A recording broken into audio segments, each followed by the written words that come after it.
साहेबांचं स्वागत करेन. माझ्या परिवार, माझ्या सर्व शिवसेना परिवाराचे परिवार आणि राष्ट्रवादी बघा आम्हाला खूप आनंद होतो. आमचे बाळासाहेब ठाकरे होते, ते देव माणूस होते आणि त्यांच्या जे पक्षाचं आज मोठे नेते म्हणून आमच्या या भूमीवर येत आहेत तर मला खूप आनंद होतोय. आतापर्यंत कोणच आमच्याकडे आले नव्हते, पण ती देव म्हणून त्यांच्याकडे आज मी बघणार आहे आणि मलाही खूप आनंद आहे आणि आमच्या महिलांना पण खूप आनंद आहे. बाळासाहेबांचा वंश म्हणजे बाळासाहेबांचा जाऊन 13 वर्ष झाली आणि खूप त्यांची आठवण करतो, स्मरण करतो. आज कुठेतरी ठाकरेंचे जन्मदिवस आहे आणि म्हणून आमच्या साठीमध्ये महिला तर्फे आम्ही कार्यक्रम घेत असतो छोटे छोटे.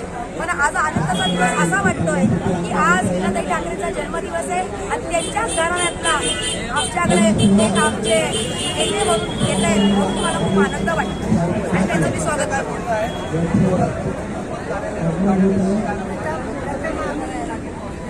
मराठी महापौर बघा महापौर व्हायला पाहिजे, व्हायलाच पाहिजे. आफ्टर ऑल मुंबई आमची आहे, महाराष्ट्र आमचा आहे आणि आम्ही महाराष्ट्रीयन आहोत.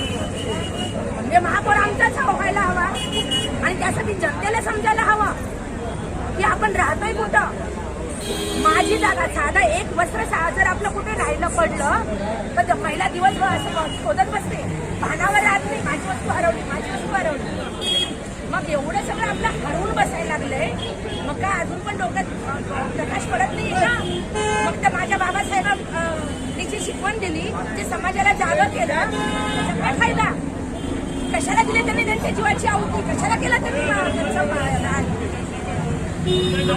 आमच्यासाठीच केलं ना त्यांनी त्यांच्या जीवाचं रान.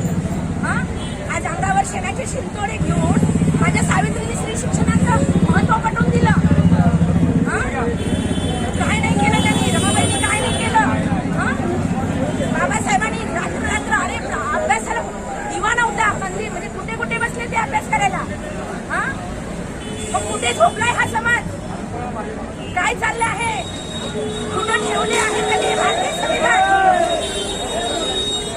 ते ठेवल्यात त्यांनी हे राज्य काय सांगतं बघा. काढा पुस्तकं, मुलं म्हणतात बेरोजगार बेरोजगारी. अरे वाचा पुस्तकं, ती शिकवण दिली बाबासाहेबांनी तुम्हाला.